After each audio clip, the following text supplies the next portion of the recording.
There is this sense sometimes of the way of me making change is to be as judgmental as possible about other people. And you're never going to, this idea of purity and you're never compromised and you're always politically woke and all that stuff. You should get over that quickly. The world is messy.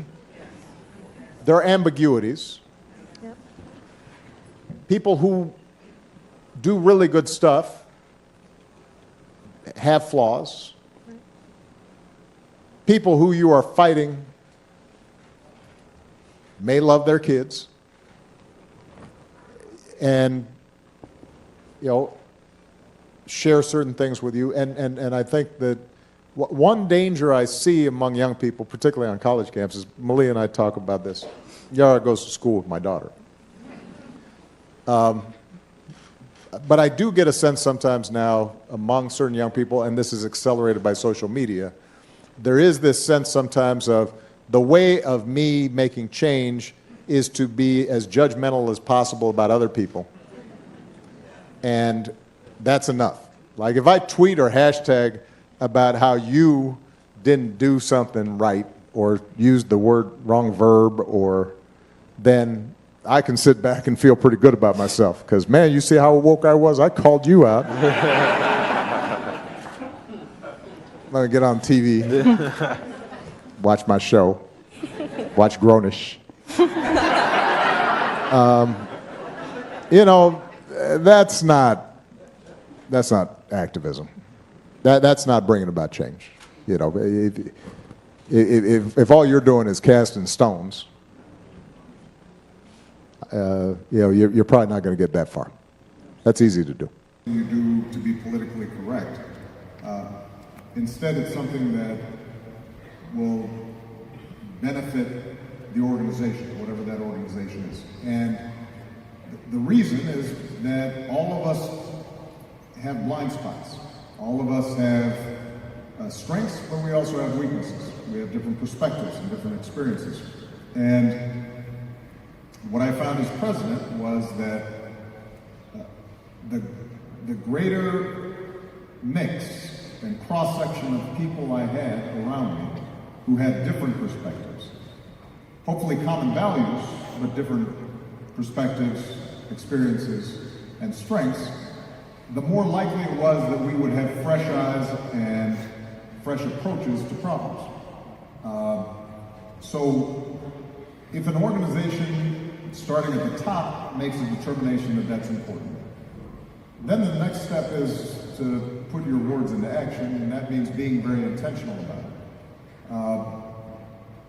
There are some cases, I think, in the startup world where people just don't even think about it. They're not actively trying to exclude, but they're not... Just not thinking about it. It's not a focus. And so those of us who are in charge of large organizations that historically have been more exclusive have to actively reach out. If you do, then what you'll find is the talent's there.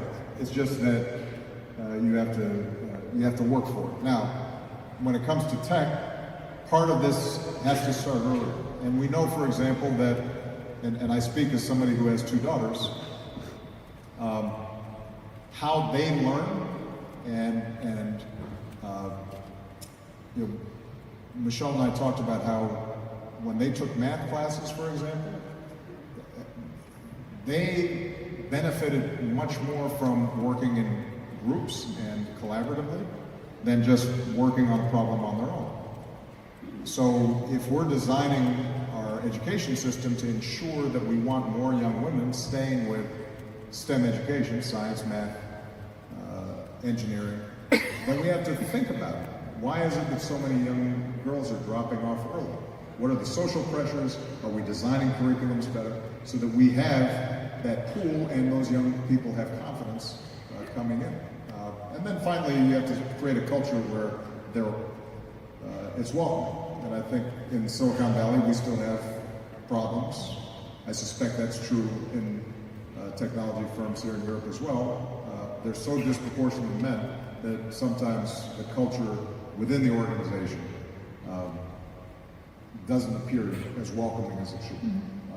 So you have to work at it. And I have to say that even though I like to think of myself as enlightened and concerned about these issues, there have been times where I had to get woke, as they say, around certain issues. I remember in the White House in our second year, even though we had a lot of women in the administration, what we would find would be that when you had a group meeting, the men were doing all the talking. Yeah, right.